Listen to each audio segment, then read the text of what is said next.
Gotta look back at this.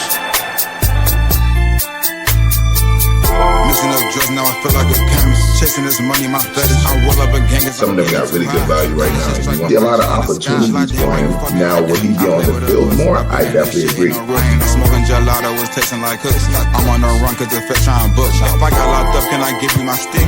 I was your nigga, you was my bitch. We was outside like me, Lilo and Stitch. Man, fuck that, we was like Bonnie and Clyde. And I did everything but just make you my bride. Keeping my pride aside. Yes, sir.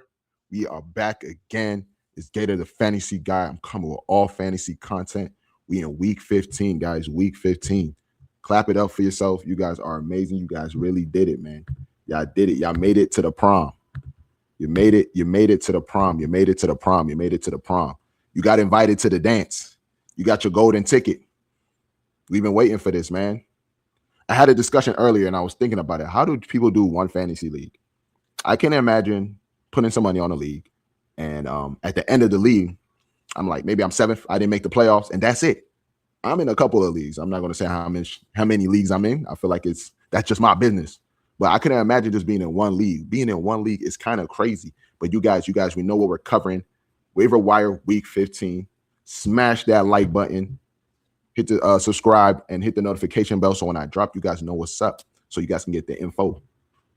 Follow me on all social media platforms. I'm on IG, I'm on X, and I am on TikTok, primarily on TikTok. While we at it, we're going to just throw this TikTok out here. You guys go ahead, and this is the QR code for the TikTok. So if you're watching the video, definitely subscribe. Follow me on TikTok. I do drop content. We can relate. You can ask questions. I'm open to anything. Well, not anything, but yes, I'm open to fantasy questions. All right.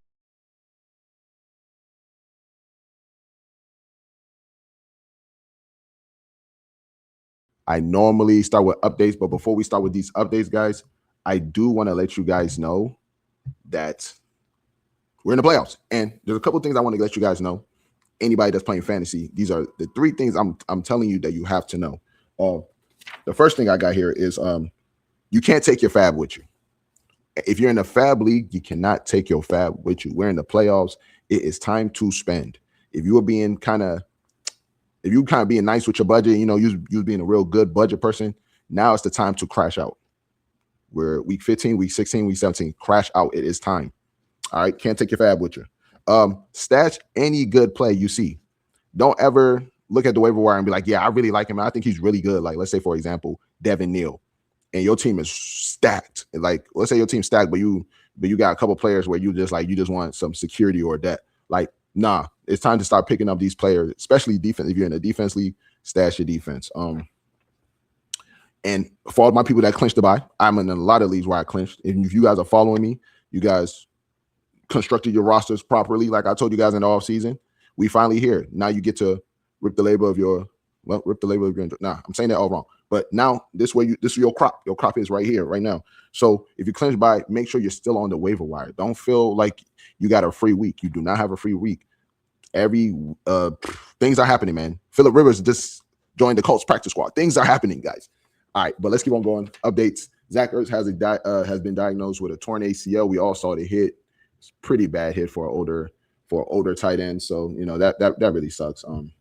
Terrible hit. But praying for a fast recovery for him. Next is T. Higgins is in the concussion protocol. He was in the concussion protocol last week. They took him out of it, and I properly saw him hit his head twice against the Bills. So I'm just going to assume he is not playing. The Bengals are releasing Jermaine Burton. Not a big deal for us, but wasn't really relevant in fantasy, but just news to know. Shedeur Sanders will be the starter for the rest of the season. That is great for him. I'm very happy for him. Daniel Jones will undergo surgery for a torn Achilles. He did tear that. Was it his right Achilles? Yeah, that's gone. The Colts, Riley Leonard, is uncertain to play on week 15 with a knee injury. All right, guys. It's not the best thing. I don't know who they're going to go with, but we actually do. Phillip Rivers just signed to the practice squad. So go pick up your Phillip Rivers. They brought him into the facility today. They signed him today. He's on the practice squad. Devon Achane was held out of practice, I'm guessing on Monday. Was it Monday? Yes, he was held out of practice on Monday with that rib injury. Let's just follow that. We don't know what's going to happen, but you got to follow it. All right, there's no more buys, guys. So week 15, let's get straight into it. Running backs. Number one for me is going to be Blake Corum. He's a great handcuff, and he's actually producing. Now, the matchup he's going up against this week, I believe, is Seattle. It's not a great matchup, but he's definitely the pickup. He's the person that you burn the waiver wire on. Blake Corum. It used to be Devin Neal. Devin Neal is over 50% owned. All right, back to number 2, Tajay Spears. We talked about him last week. We're going to keep on talking about these guys. They're just backups. They're backups that get production. But everybody, hopefully your team is healthy going into the playoffs.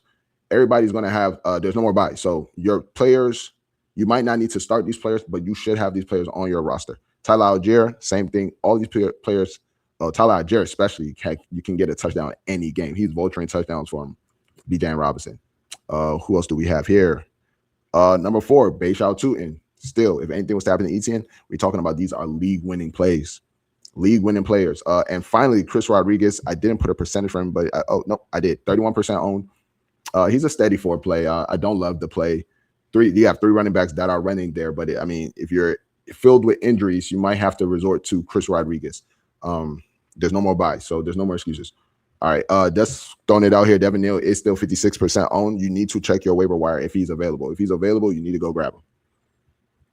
All right, let's get straight into it, man. We're not wasting no time. It's I'm not gonna lie, the wide receiver land is barren in all the leagues I am in right now. It's just a barren land. It's like it sucks when Jaden Higgins is your number 1 pickup, but he's the most steady guy right now with the most snap counts.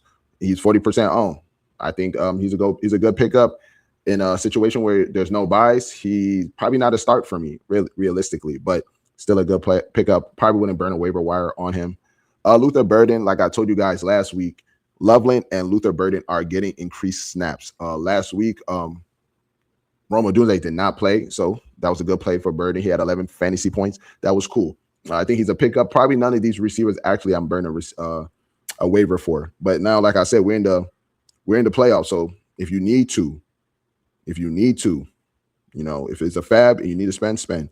If you need to bring your waiver priority, probably not on these guys. Preferably for me, I would prefer a running back in this situation and than any of these guys. But number 3, Keyshawn Boutte, 27% owned. Who are they playing? They're playing the Bills at Bills. So I don't know if this is going to be a snow game again. Definitely got to watch the weather report, but I think he's a good spot start. Number 4, too, I think is a good spot start if CD is to miss this game, 0.4. Ryan Florin. I said his name all right this morning, and then I can't say it right. But either way, 0.4% owned. If CD goes, you don't even think about this guy. If CD doesn't go, possible spot start, but they are playing the number 1 defense, which is against the Pats, which is the Vikings.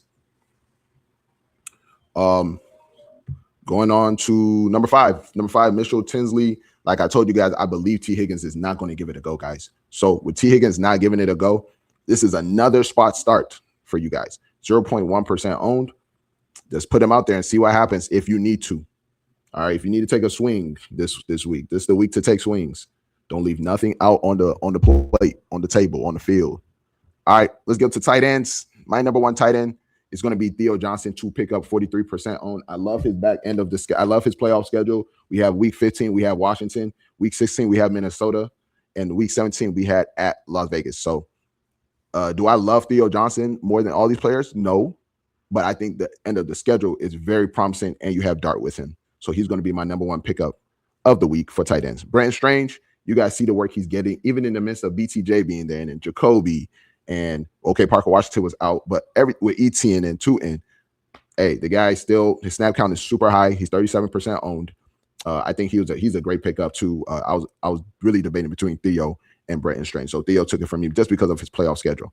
Number 3, Kobe Parkinson, 7% owned. We started with Kobe being 0 point something percent owned. We're at 7.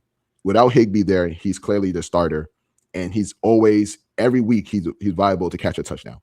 Guys, if he doesn't catch a touchdown, he's probably going to give you a 6 to 7 points, fantasy points. But hopefully he grabs that tub, man. For Colston Loveland, the reason why he's number 4 on this list, 40% owned, is because of his schedule in the playoffs. I'm not a big fan of it. The Bears are running the ball very good right now. And this is the month to run the ball. So Colston Loveland, yes, I do like you. I'm not in love with the play, but I think he's worth a pickup. He should be on every roster with the upside he has. And number 5, and probably my favorite play this week, is going to be Isaiah Likely, 9% owned. I know he's fumbled the game 2 times for the Ravens. I know, but the Bengals have been giving it up to each and every tight end known to man. If your tight end is playing the Bengals, you start him. So if you have Mark Andrews, you start him. Likely, if I pick him up, I'm going to start him. And he's probably, out of all these tight ends for this week, I think likely is the play. All right. Just to know, Fannin is 55% owned. Dalton Schultz is 58% owned. Juwan Johnson is 58% owned as well. These people have graduated from the pickup, and they're still in the 50s. I just wanted to throw it out there. If you do see these guys, these are all great pickups. All right. And my favorite segments, literally my favorite segment of the week, QB streams. I have number 1, Sam Darnold, 43% owned versus Indy. We don't even know what Indy's going to be looking like with Phillip Rivers. Sam Darnold's and Seattle's defense versus Phillip Rivers. Phillip Rivers is like 45 years old, guys. This is crazy work. I can't wait to see it. I can't wait to see the practice. I can't wait to hear an interview from Phillip Rivers. He's a grandfather. So we're going to see. We're going to see what's going on. Number 2, Trevor Lawrence. I never thought I would say this, but he's 40% owned, and not the percentage, but I never thought he'd be 2 on my QB stream. Versus the New York Jets. End of the season. They had nothing to play for. Trevor Lawrence and them, they are in the mix for the playoffs right now. So I'm just expecting better games from them, and it's the Jets. The Jets give it up. Probably they're the worst. They're one of the worst at defense. So I think this is a great play for Trevor Lawrence. Number 3 is going to be Cedar Stroud, 50% owned versus Arizona. Last week he did face a very desperate defense in KC, but this week we're playing Arizona. Arizona is like every play they have been screaming over. Number 4, Shedeur Sanders. You guys already know, 7% owned versus Chicago. I will give it a try too. I think this is a good play. Shedeur, I mean, I know they take him out at the goal line, but don't let that affect your play. 4 tubs, 300 and something yards, 1 rushing tub, 3 passing tubs. Great play. You see he's able, he moves around, he can get it done. All right. And of course, my favorite, he's not on the list, but Jacoby Brissett, 47% owned versus Houston. This is going to be my first time probably not having Jacoby Brissett up here, because I really, really fear Houston's defense. I know Jacoby gets it done, and he probably will get it done enough, but I have a lot of better plays this week in week 15, first week of your playoffs. I have a lot of better plays, and that's going to be it, guys. Like I said, week 15, you got to lock in. There's no better week to lock in than week 15, guys. You guys made it to the prom. You guys got invited to the dance. I do commend you guys. I know if you're watching this video, you probably made the dance. People that are out of their playoffs, they're not trying to figure out what's up with the waiver wire. And we also need to figure out this too. What is the proper etiquette when you leave, when you're out of it? Do you still pick up players? If I finish 7th in my league, do I still pick up players? Do I still touch the waiver wire? For me, I'm out. I'm not doing the consolidation bowl. We're not doing the Chick-fil-A bowl. We're not doing none of those bowls. We're not doing the I suck bowl. I didn't make playoff bowl. Leave the league alone. Let the people that bumped, don't let the people in the playoffs figure that out, and then you'll see them next year. That's my take on it. But guys, appreciate you guys. Thank you for listening and following. I hope this video can help you guys. Smash that like button, subscribe, and hit the notification bell. It is Gator the Fantasy Guy on all social media platforms. I'm on Twitter. No, sorry, I'm on X. I'm on TikTok, and I'm on IG. Waiver Wire 15 in the books. If you guys make it to week 16, and y'all know y'all gonna make it to week 16, make sure y'all hit that notification bell, and we're gonna run this back.